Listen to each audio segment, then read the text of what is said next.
All right, and we're live, Dylan. So thank you everybody who's tuning in. This is a fun edition of Ecom Weekly Live that we typically do once a month called Office Hours, where we basically run through some of the most discussed questions and topics across our client base at Aplo Group over the past month or so.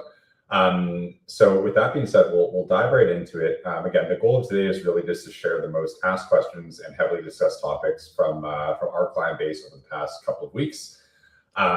Really good one here today where we start kind of getting into more BFCM oriented topics. So obviously, we're exiting July here. It's soon to be August. And for most brands, BFCM planning is starting and or underway. So a lot of questions there popping up around that topic, which we'll be diving into.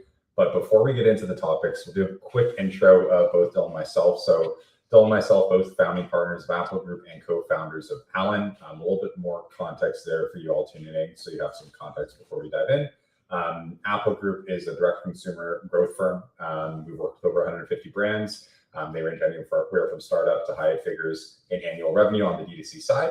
And our expertise span the paid media, retention, creative, and the finance realm. So when it comes to the topics of discussion that we have today and questions to go through, a lot of that is coming from a place of both being involved on the paid media, the financial side, and the retention piece. So we'll give you a really good kind of 360 view of how we look at answering those questions and how we have those discussions with our clients. Allen is a software of ours that allows you to send one-to-one personalized email. We see an increase in revenue per recipient and engagement metrics across the board. So check that out. There'll also be a link as well for you guys to click here. But moving forward into the topic for today.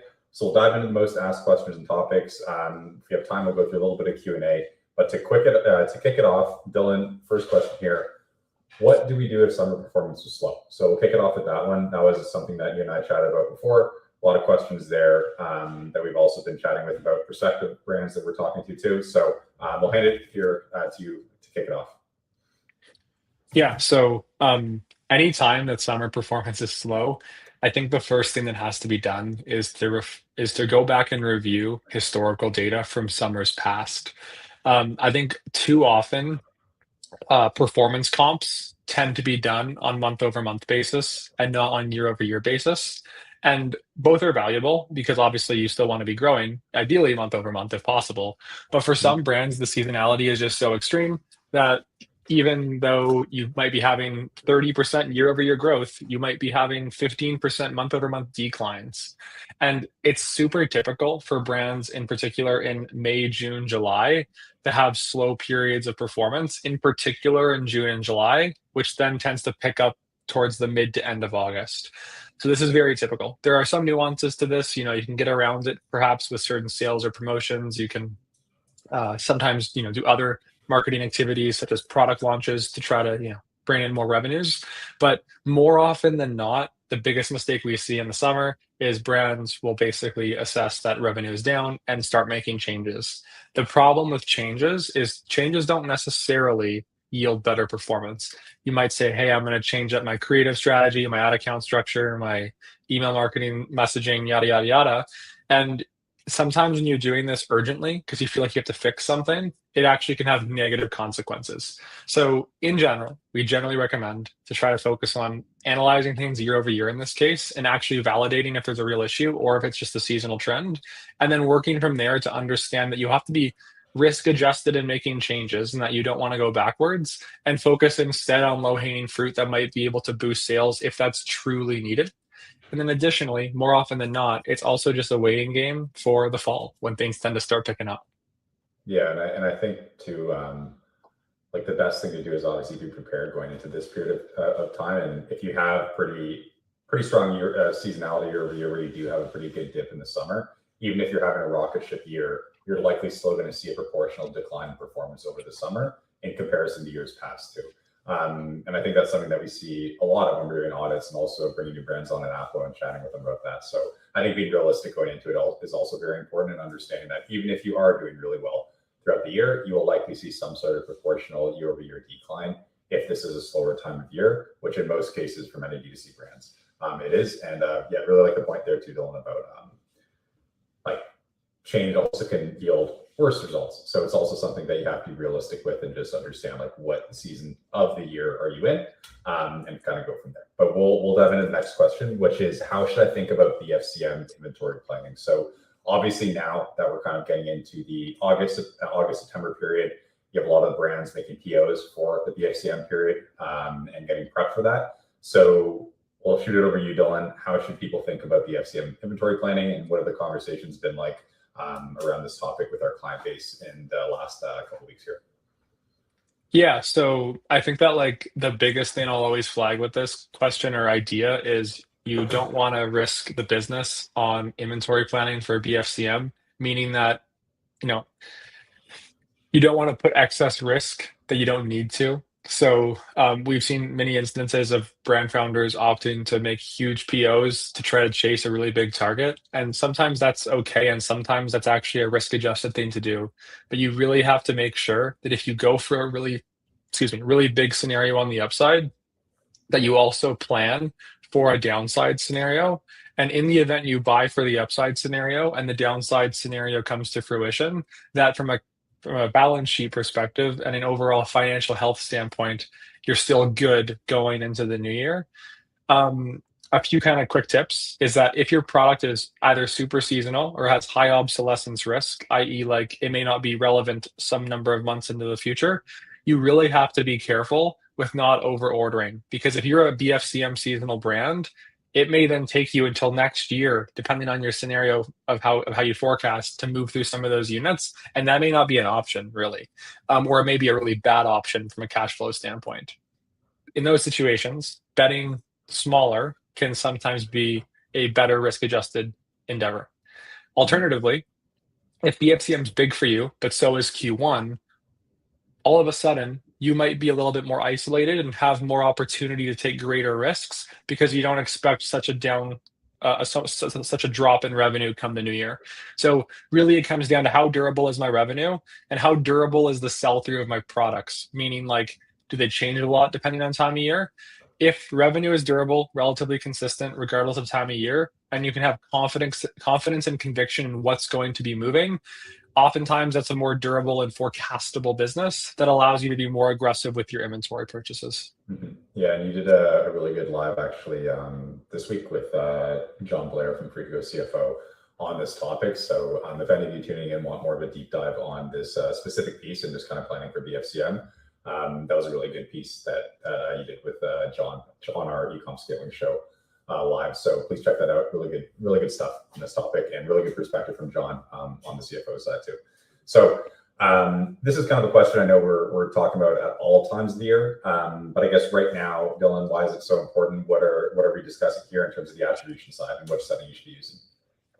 Yeah, I mean, we still get this question a lot. The standard or the gold standard for many years now has been click only attribution, typically 7-day click in platforms like Meta.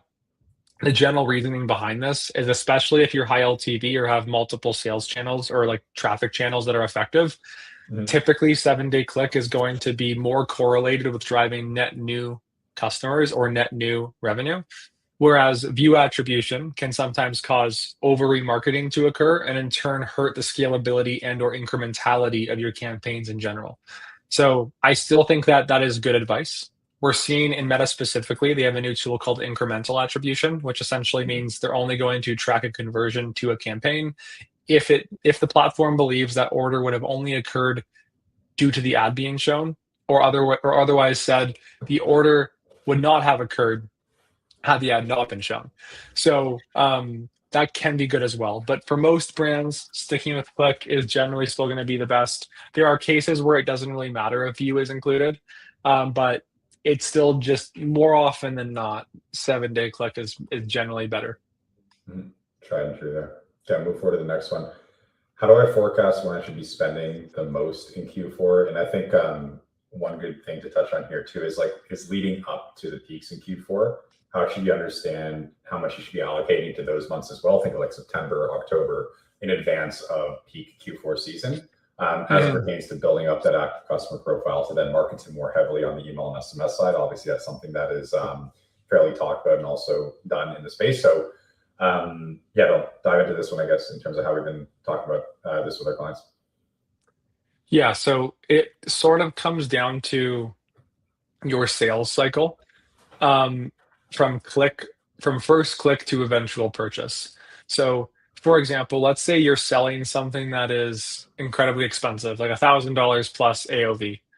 You may have people who click, and the distribution of when they then purchase might be all over the place, and many of the customers might purchase 3, 4, 5, 6 weeks later after first click. When that's the case, you're playing a completely different game. If you're trying to maximize value during a moment like BFCM, you're actually probably spending below your acquisition efficiency targets in the lead up and using other metrics to infer what you think may happen come the sale moment, such as looking at the number of the cost per email, as an example, new cost per new email subscriber, and looking at, yeah, last year's data to say, hey, my target for new customer ROAS is 2, but I'm comfortable running at 1.5 as long as my cost per email is this, because last year each email I acquired during the lead up went on to generate me X, Y, or Z in the future, which gets me to my blended 2 by insert some day here. That is like one mental model for spending in Q4. On the flip side of that, you have brands where the vast majority of people buy within the same session or the same day of clicking on an ad. And when that's the case, you essentially are incentivized to spend wherever you get the most incrementality and or um, when you have the best margin profile as well as incrementality. So one thing that sometimes happens is brands over discount, and that helps with performance and the scalability of performance, but doesn't actually add as much profit as you may want to. So Yeah, it's a yeah, balance for sure. But generally, the week before Black Friday is really good. Black Friday is the best. The weekend as a whole through Cyber Monday is really good. And then for any gifting product, the period from Cyber Monday through to your shipping cutoff is sometimes even better than November by and large, excluding BFCM weekend ish. Obviously, there's some nuances there brand to brand. But yeah. if you are spending heavily on Black Friday weekend, that's important. Just make sure you're keeping in mind your unit economics. How much of do you in this particular like kind of on this topic here with like let's say your 30 to 60 LTV day LTV is quite high and you notice a pretty large uptick in the value of customers 30 to 60 days after purchase. How much of that do you feel impacts this decision to spend aggressively 30 to 60 days before BFCM? So you have a big cohort of profit coming through during that time, which is in theory going to allow you to spend even more during that peak piece. How often, like, just curious how much you think about that and how much you discuss that.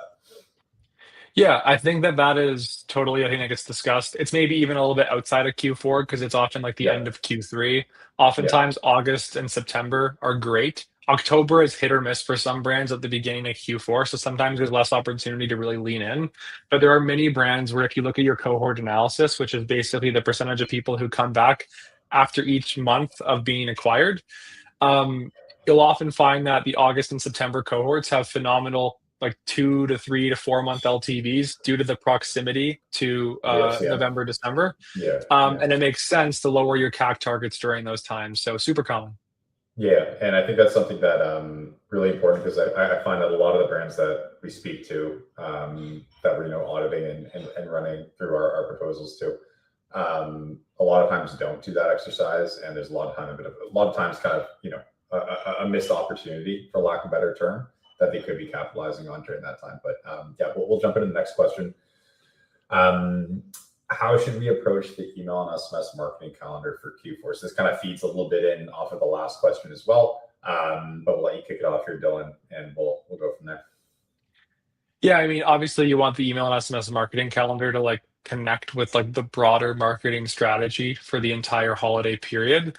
And oftentimes the email and SMS marketing calendar somewhat kind of leads that conversation, given how big of a return customer moment this can be as well. But I'd say just like the most important thing for most brands is more and more they're running very long sales, often starting like early to mid-November and running through until the shipping cutoff. And if you're going to do that, that can work well on ads, even if the offers remain relatively similar. But you just have to make sure that you're introducing sufficient newness on the email and SMS side. This doesn't have to necessarily be offers only. Some brands do a really good job of adding in limited time products, unique holiday products, things of that nature, because on your ads, especially if you have predominantly top of funnel ads and the frequency is relatively low, all your ads can almost say the offer, or at least many of them can alongside the traditional evergreens. But if you Yeah. just keep on saying up to 40% off, up to 40% off, up to 40% off in your emails, eventually there's going to be some fatigue there going to the same people over and over again. Kind of like the frequency is super high. So you just Yep. have to be mindful of that for sure. Yeah. And one thing here is very, very, very simple, but something that we see time and time again too. If you're not doing resends in peak Q4 during BFCM and just basically excluding people that have either clicked or purchased or whatever on your previous emails, such an easy way just to get more leverage out of email, and with literally no labor needed, just by simply doing resends. Cannot tell you how many brands don't do that, and it's just like a dead simple way to really work that into your BFCM marketing calendar.